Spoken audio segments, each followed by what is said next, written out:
What's going on, guys? It's Greg here, aka NYPrepper.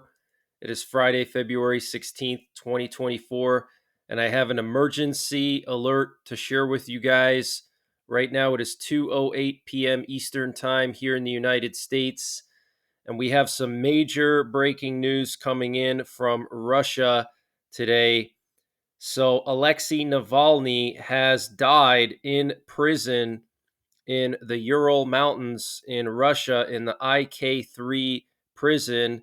Now, it's been assumed that Navalny was poisoned by the Putin administration because the elections in Russia are coming up in 3 weeks. So, Putin obviously wanted to take him out before the elections. We know that Russian security services are now on high alert for chaos and civil unrest. They've been posted to all major cities across Russia, especially in Moscow, and various memorials across Russia have been cordoned off by Russian security services. So the Russian government is preparing for total chaos. So if anything crazy happens, I will go live all night long if I have to. I think that all hell is about to break loose in Russia. I think we're going to see civil unrest across all of Russia. Now, before I get into more of the details of that, I want to just mention a few other important news topics breaking today. So, in the Middle East, we had the leader of Hezbollah, Hassan Nasrallah, threaten Israel today. We also have an X class solar flare that just occurred last night. We currently have a strong radio interruption going on right now. An X 2.5 class solar flare did occur last night, and apparently users of high frequency radio signals may experience temporary degradation or complete loss of signal on much of the sunlit side of Earth. Okay, so very, very serious, guys. Okay, we could have some kind of geomagnetic storm as a result of this that could cause power outages, communications outages. It's already occurring right now. There's already a strong radio interference across the entire world. Okay, X 2.5 solar flare, that is really strong. Now, the good thing is it wasn't directly Earth facing. It was kind of off to the side of the sun. So we're not going to get the full brunt of it. But just wanted to mention that to you. And also, we have two U.S. presidential doomsday planes that were airborne earlier this afternoon. One actually flew from the DC area to Offutt Air Base, which is home of Stratcom. That's where the Stratcom bunker is. That's where they took Dick Cheney after 9/11. So we have one presidential doomsday plane that went from Camp Springs, Maryland to Offutt Air Base. That is a red flag. They probably either moved Biden or some other VIP to Stratcom because they're expecting something big to happen over the weekend, whether it's related to Navalny, whether it's related to that Russian space based nuclear weapon, whether it's related to something in the Middle East. I have no idea. Okay. But I can tell you that a doomsday plane going from DC to Stratcom is a red flag. And there was also another doomsday plane in the air at the same time over Iowa. Okay, so this is extremely unusual. So, U.S. nuclear forces are on high alert. U.S. continuity of government plans are basically ready to be implemented in case things escalate. And I want to just show you what we have going on right now over the U.S. We still have one of these doomsday planes, Gordo 15, doing touch and goes in Lincoln, Nebraska, which is not too common. Okay, they don't do this normally.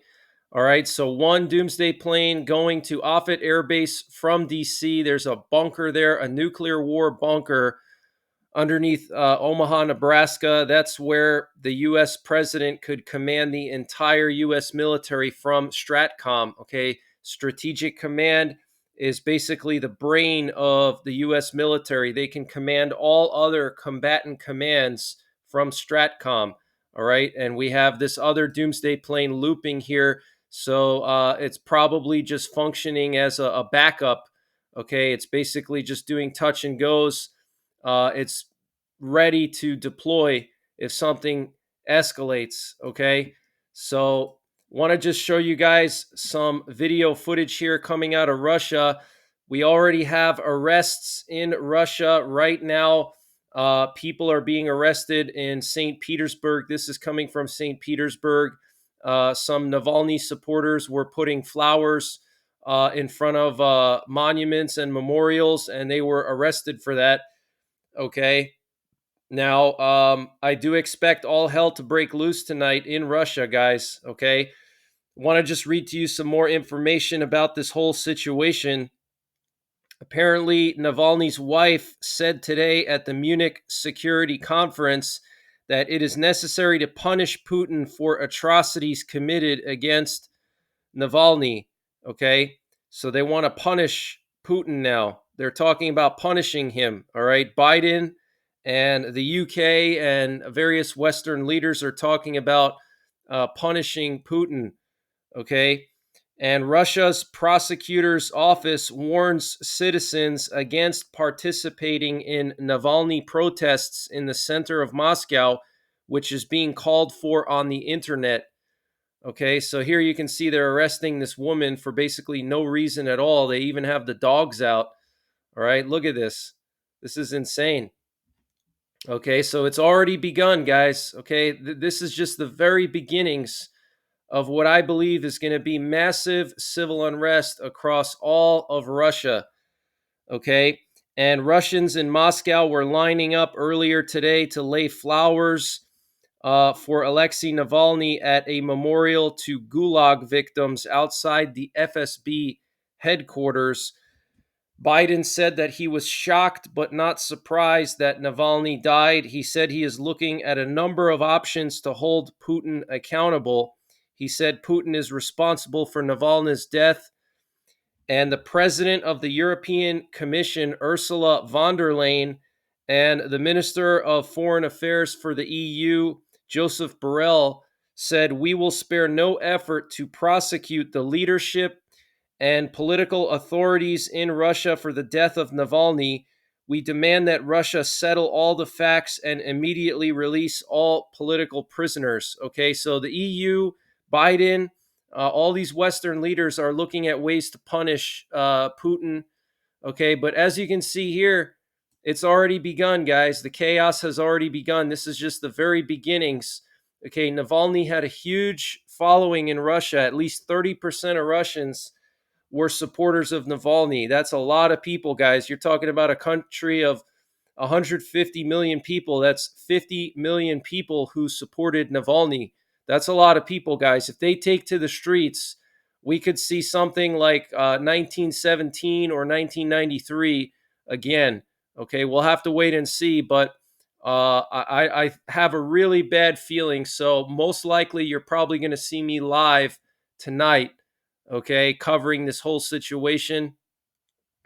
And the UK Foreign Secretary David Cameron, former Prime Minister of the UK, said Putin should be held accountable for what happened to Russian opposition leader Navalny.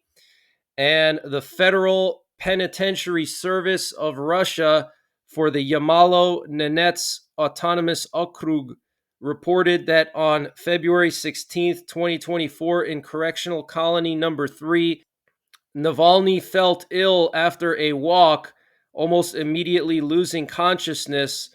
The medical staff of the institution immediately arrived and an ambulance team was called. All necessary resuscitation measures were carried out, which did not give positive results. The doctors of the emergency medical service pronounced the convict dead. The causes of death are being determined, and we're hearing reports that medics tried to resuscitate Navalny for over half an hour.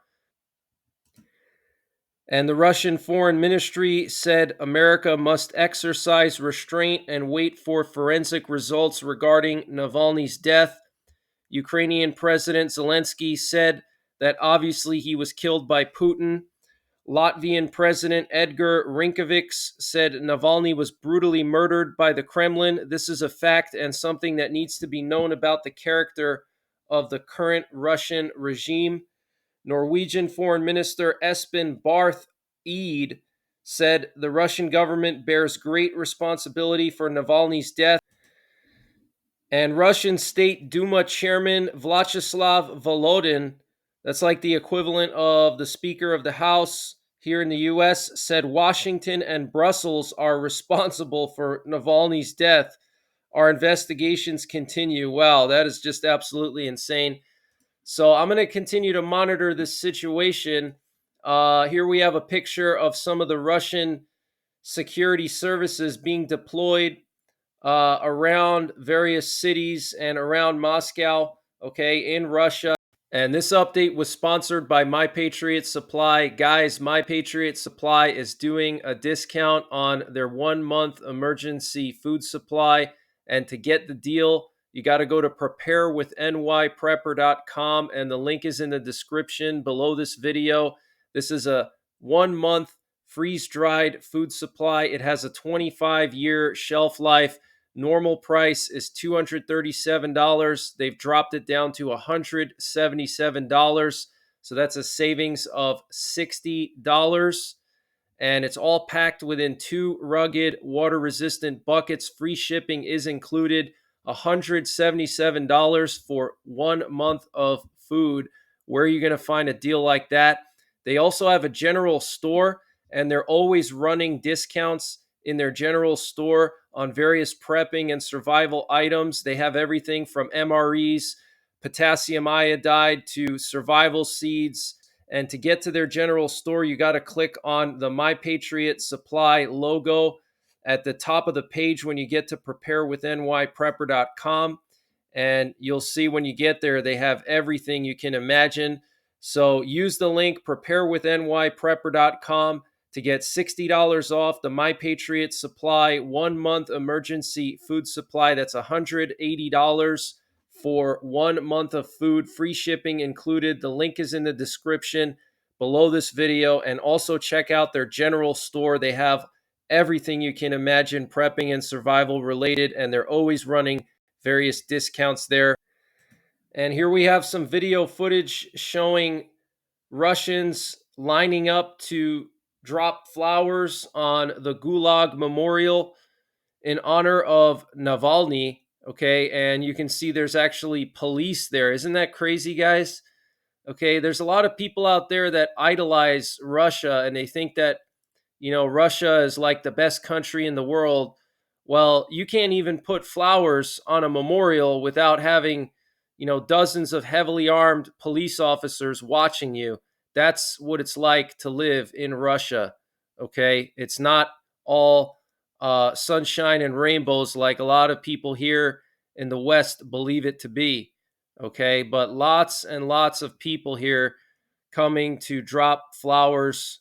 Absolutely insane situation. Look at all these people, guys. Lots and lots of people lining up. So the situation's going to spiral out of control. We have a video here of Navalny reportedly from yesterday. This was yesterday. Okay, now I can't speak Russian fluently. I know some words, but if anybody out there watching this knows Russian and can translate this, please do so in the comments, and I'll pin it in the comments so people can read it and understand what he was saying here. But apparently this was from a court appearance. This was yesterday, okay? So let's listen. Ваша честь, я жду, я вам отправлю номер своего лицевого счета, чтобы вы с вашей огромной зарплатой федерального судьи подогревали мой лицевой счет, потому что деньги у меня заканчиваются. А благодаря вашим решениям они закончатся еще быстрее. Так что присылайте. Артем Задович, тоже там скидывайте всей зоны. Счастливо, до свидания. So this was some kind of court appearance that he had, okay, in Russia. Ваша честь, я жду, я вам отправлю номер своего лицевого счета, чтобы вы с вашей огромной зарплатой федерального судьи подогревали мой лицевой счет, потому что деньги у я заканчивается. Благодаря вашим решениям и закончится еще быстрее. Так что присылайте. Артем Задович, тоже там скидывайте всей зоны. And these guys just laughing like they know he's probably going to die tomorrow. This looks like the judge. Looks like he knows that Navalny's going to be dead tomorrow. Want to just play this video of Biden from this afternoon. This was at 12:37 p.m. Let's listen to what he had to say about Navalny. This is historic, guys. This is absolutely historic.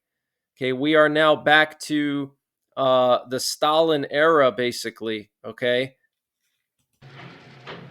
You know, like millions of people around the world, I'm literally both not surprised and outraged by the news.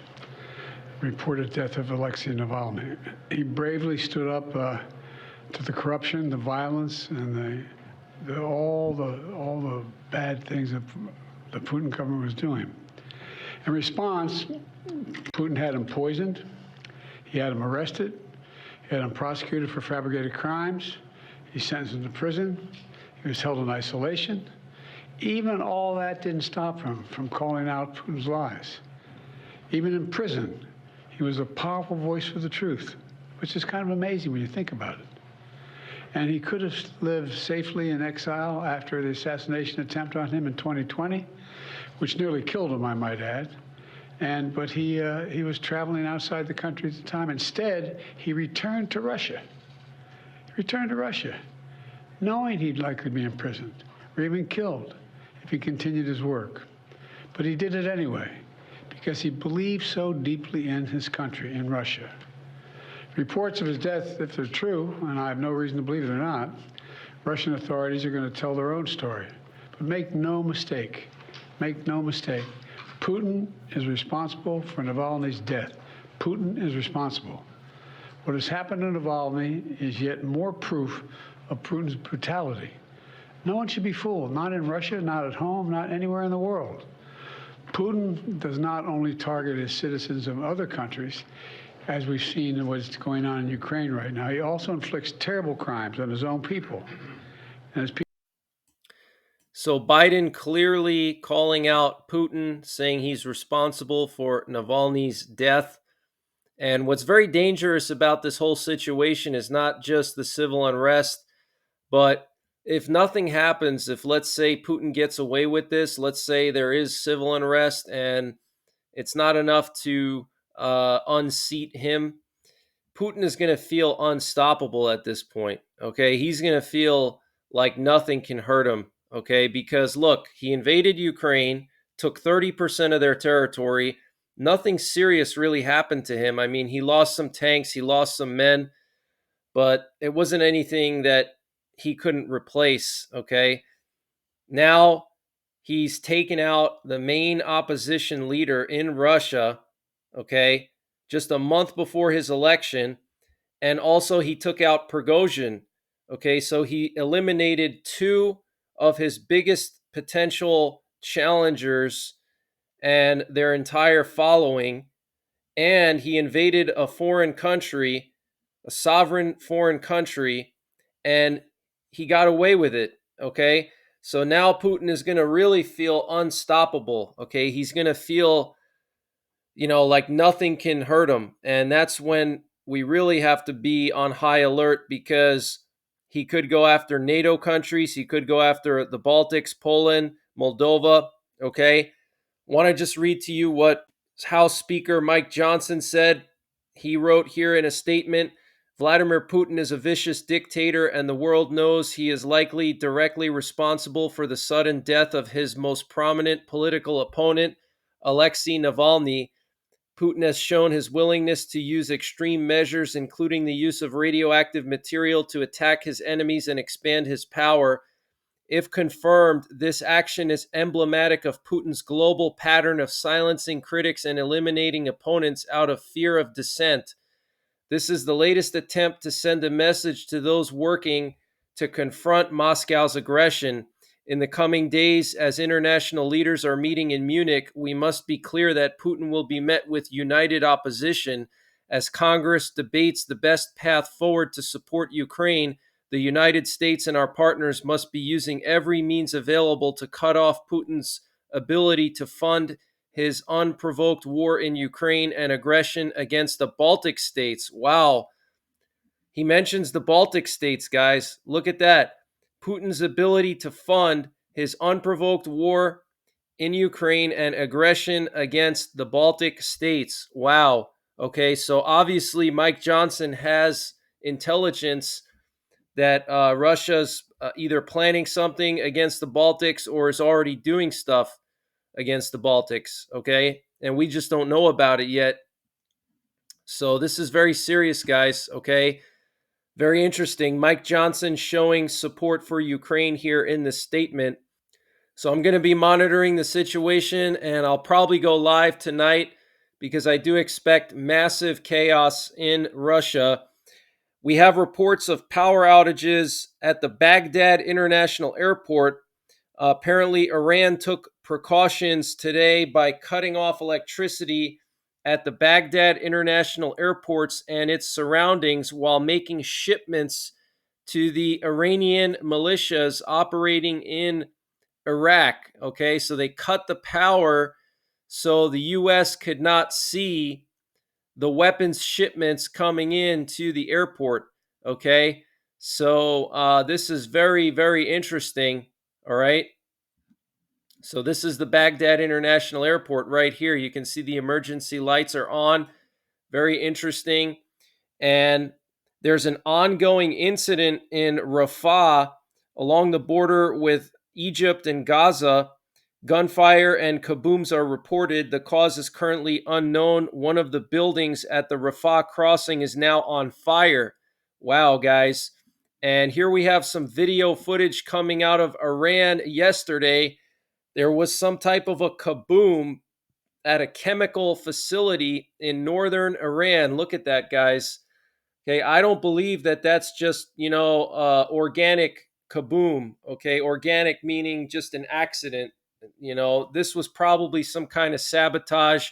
We do know that one of Iran's main natural gas pipelines that goes from the Persian Gulf to the capital, Tehran, was compromised 2 days ago. There were two kabooms in central Iran that cut that major pipeline that gets gas to go up to Tehran from refineries down by the Persian Gulf. Okay. So, very serious situation in Iran. Look at that fireball, guys. That fireball is just absolutely massive. And Hezbollah chief Hassan Nasrallah vowed Friday that Israel will pay with blood for civilians killed this week in Lebanon, warning his group has missiles that can reach Israel's far south. The enemy will pay with blood for every woman and child killed in Lebanon by cross-border fire, Nasrallah said in a televised address. He warned that his Iran-backed movement had precision-guided missiles that can reach Eilat.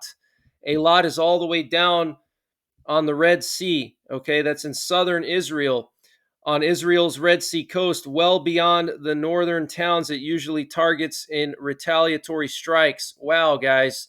So things are escalating between Hezbollah and Israel. And here we have some video footage coming out of northern Israel showing the Israeli forces training in northern Israel right now. Okay, this is coming from the Israeli military, this video right here.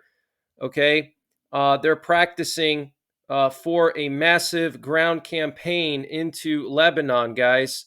Look at this. Okay, they're practicing. All right, it doesn't get any more clearer than this. All right, look at them. They're storming different locations here with infantry, large platoons. Okay, this is the type of training you do when you're about to invade an area or country. Okay, so very serious situation, guys. In Israel, it looks like war is about to break out between Israel and Hezbollah. And Amit Segal is reporting that U.S. military advisors told Israel before the Gaza invasion that a large campaign in Gaza was impossible. Apparently, the US military predicted up to 20 battlefield deaths per day. And actually, the IDF fatality rate is 90% lower than what the US military forecasted. US officers suggested to Israel a more minor operation, and Israel rejected that advice. And the IDF achievements are now well beyond US predictions, apparently. Hamas has been dismantled. Half of the Hamas fighting force is dead or out of action. Highly fortified strongholds have been destroyed. And foreign armies are now interested in studying Israel's combat methods. Okay, so very interesting. The U.S. was basically trying to dissuade Israel from going into Gaza, trying to fearmonger them and tell Israel that, oh, you're going to have massive losses, you're not going to be able to win, blah, blah, blah. And apparently, Operation Apsidis, the maritime coalition established by the European Union to provide protection for commercial ships in the Red Sea, is expected to begin on Monday. Ships of the French, German, Greek, and Italian navies will participate in the operation, which will be commanded out of Larissa Air Base in Greece. And Al Arabia is citing a European diplomat who said that 3 warships from France, Italy, and Germany are now moving towards the Red Sea, and that Djibouti will be the logistical support point for the European naval mission in the Red Sea. That's very interesting. So the situation is continuing to spiral out of control, okay, in the Red Sea and in the Middle East. Germany is preparing a $1 billion military aid package for Ukraine after the Chancellor of Germany signed a security deal with Ukraine today. Here we have some video footage coming out of Avdiivka. Okay, you can see Ukrainian tanks trying to escape from Avdiivka. The Russians are overwhelming them, and the city has basically been lost to the Russians due to a lack of ammunition. Efforts are now being made to prevent the remaining Ukrainian forces from being encircled and destroyed. Okay, so the Ukrainians are pulling out, they're evacuating. It's not looking good in Avdiivka. It looks like Russia's going to take control of it. And German Chancellor Olaf Scholz said allowing Putin to succeed would be more expensive than helping Ukraine. Putin wants to subjugate Ukraine. If he succeeds, then it is not a return to peace. It's a prelude to the next aggression. So, strong words there from Olaf Scholz, the Chancellor of Germany. And we have some information coming out of Ukraine that Russia used a North Korean KN-23 ballistic missile against Ukraine in their most recent missile attack on Ukraine. And you can see this massive crater here, and you can see all these trees destroyed like 50 yards away from the crater in all directions. Okay, look at this massive crater, guys. That is just insane. Okay, so this was a North Korean ballistic missile, and Ukraine is saying that Russia has already used 24 North Korean missiles. We have some Russian doomsday planes on the move today, and last night, here we have 5 Russian doomsday planes that took off from Chelyabinsk, which is in the southern Urals, and went to Moscow. Okay, and these planes flew to Chelyabinsk last night, and then they went back to Moscow this afternoon. So I don't know if they dropped Putin off at Mount Yamantu, because Mount Yamantu is not far from Chelyabinsk. Okay, it's right next to Chelyabinsk. So I don't know if they dropped him off at Mount Yamantu, or if they dropped Medvedev off at Mount Yamantu, or Gerasimov. I don't know. But this is very unusual. And I think this is just preparations for possible mass chaos in Russia. Okay, so they probably evacuated Putin to Mount Yamantu. And this was late last night. These Russian doomsday planes going to Chelyabinsk. You can see 2 of the Tupolev 154Ms, which are part of the 223rd Flight Unit, which specifically is tasked with moving Putin around. Okay, these Tupolev 154s and the 223rd Flight Unit are specifically tasked in Russia with moving Putin around. So most likely this was Putin. He's probably in Mount Yamantu right now. That's my guess. Or maybe he's in Kazvinsky Kamen, which is another doomsday bunker near Mount Yamantu in the Urals, which is under, giant granite mountains. Okay. Here's another shot here of these doomsday planes going to Chelyabinsk. We also had a Russian space agency plane flying to Kazakhstan last night, and this afternoon it was also airborne over southern Russia, which is very interesting because with all the news on Wednesday of this national security threat, I find the timing very interesting that Russia would suddenly have a space agency plane in the air. We had a massive amount of NATO and European reconnaissance over Poland and the Baltics last night. Here you can see a Polish border guard plane patrolling Poland's border with Russia. And here we have a French Dassault Mirage 2000 that was patrolling the border of Poland and Belarus, and also the border of Lithuania and Belarus. This is the first time I've seen a French Dassault Mirage in the Baltics and in Poland doing reconnaissance, guys. Okay, so something is going on over here. There was also a NATO AWACS plane flying over northern Poland and 3 aerial refuelers. And there was also a Swedish reconnaissance plane patrolling the coast of the Gotland Island, which is this island owned by Sweden in the middle of the Baltic Sea. And Sweden has always feared that Russia could try to take control of the Gotland Island. So they had their recon plane up there last night patrolling the coast over there.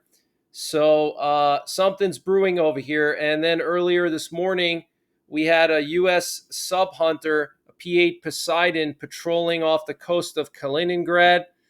There was also Netherlands C-130 military cargo plane that went to Kaunas, and in Kaunas, there's a major NATO military base, which is right outside the Suwalki Gap.